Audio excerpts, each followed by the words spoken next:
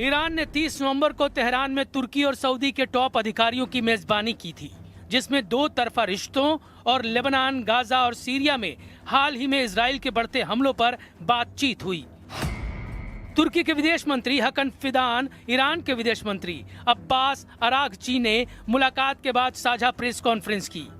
इसी दिन सऊदी अरब के राजनीतिक मामलों के डिप्टी विदेश मंत्री सऊद अल सती तेहरान ने अरागची से मुलाकात की थी। बैठक के बाद तुर्की और ईरान ने इजराइल को लेबनान और सीरिया में हमले बंद करने की चेतावनी जारी की।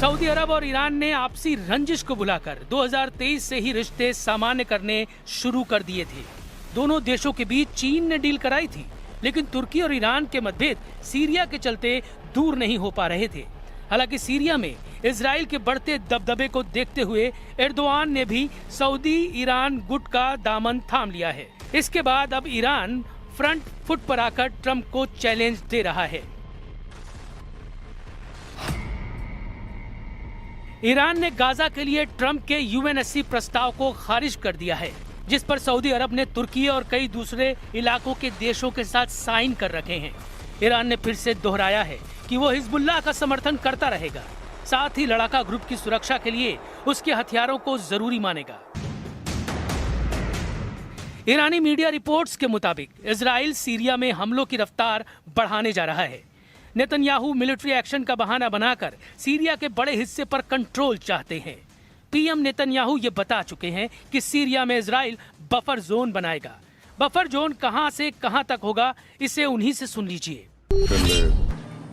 טרוריסטים בפעולות עוינות נגדנו, להגן על בעלי בריתנו הדרוזים ולהבטיח שמדינת ישראל תהיה פתוחה מהתקפה קרקעית ואחרת מהאזורים צמודים.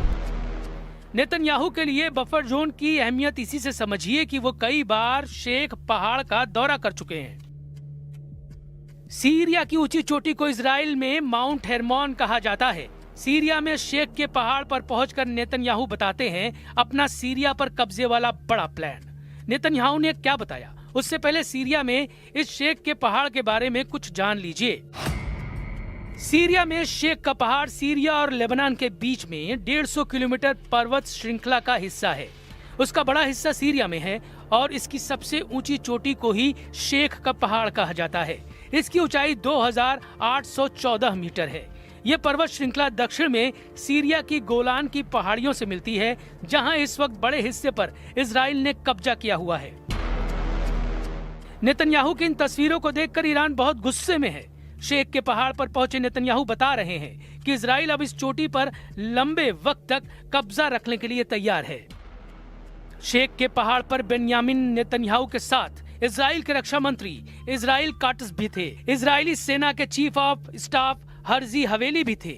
खुफिया एजेंसी शिन बेत के चीफ रोनेन बार भी आए। यानी इजराइल की टॉप सिक्योरिटी टीम शेख के पहाड़ पहुंची और फिर नेतन्याहू ने वो मैसेज दिया जो तुर्की से लेकर ईरान तक पहुंचा। אני פה בשיח חרמון עם שר הביטחון, הרמטכ"ל, אלוף פיקוד צפון, ראש השב"כ ומפקדים בכירים. אנחנו פה בחיתוך מצב כדי להחליט על היערכות ישראל במקום החשוב הזה עד שימצא סידור אחר שמבטיח את ביטחון ישראל. सीरिया के इस पहाड़ पर इजराइल की टॉप सिक्योरिटी टीम का आना इसलिए मुमकिन हुआ क्योंकि राजधानी दमिश्क में जुलानी आ चुका है। अबू मोहम्मद अल जुलानी पर तुर्की के राष्ट्रपति का हाथ है। यही वजह है कि इस वक्त सीरिया ऐसा वॉर थिएटर बन चुका है। एर्दोआन की बड़ी ख्वाहिश है कि अखंड तुर्की बनाया जाए, सीरिया के उन इलाकों पर कब्जा किया जाए जो ऑटोमन साम्राज्य के दौरान उनकी जद में रहे हैं। इसमें सीरिया के इदलीब, एलेप्पो, दमिश्क और रक्का जैसे शहर हैं जिन पर एर्दोआन की नजरें गड़ी हुई हैं। ये चारों शहर इस वक्त एर्दोआन के एजेंडे में हैं और लगता है कि सीरिया के इन शहरों के लिए तुर्की अब इजराइल के खिलाफ फिलिस्तीन वाला मोर्चा भी बंद करने के लिए तैयार है। इसमें कोई शक नहीं कि शेख के पहाड़ पर नेतन्याहू सैर करने नहीं पहुंचे थे। इजराइल को गोलान की पहाड़ों पर कब्जा हटाते ही सभी दुश्मनों से घिर जाने का खतरा है। इजराइल पर संकट आया तो अमेरिका क्या करेगा, ये जग जाहिर है। प्रेसिडेंट ट्रंप ने ईरान को संदेश बहुत पहले ही दे रखा है कि उसने ब्रांड न्यू B-2 बम वर्षक बनाने शुरू कर दिए हैं। And they did it in the dark of night with no moon, no light, no nothing. Early in the morning they attacked. You couldn't see a thing, and every single bomb hit its mark. Every single bomb. The Atomic Energy Commission said it was total obliteration. Remember when some of the fake news tried to say, well, maybe it wasn't as bad. Well, it was much worse than anybody thought. And I want to thank those pilots and all of the mechanics and all of the people that serviced and worked on the B-2 bombers. Israel तब तक अजेय है जब तक America साथ है। Israel तब तक बेखौफ है जब तक ट्रंप का साथ है। लेकिन ट्रंप के लिए मुश्किल ये है, नए इजराइल विरोधी गठबंधन में सऊदी अरब और तुर्की शामिल हैं। ये दोनों अमेरिका के पार्टनर कहे जाते हैं। ऐसे में ट्रंप के लिए इजराइल का बराबर साथ दे पाना मुश्किल लग रहा है। मुमकिन है ट्रंप सिर्फ ईरान को दहलाकर क्लियर मैसेज दें, जैसा उन्होंने फोर्दो और नतांज में B-2 बॉम्बर से धमाका कर किया था।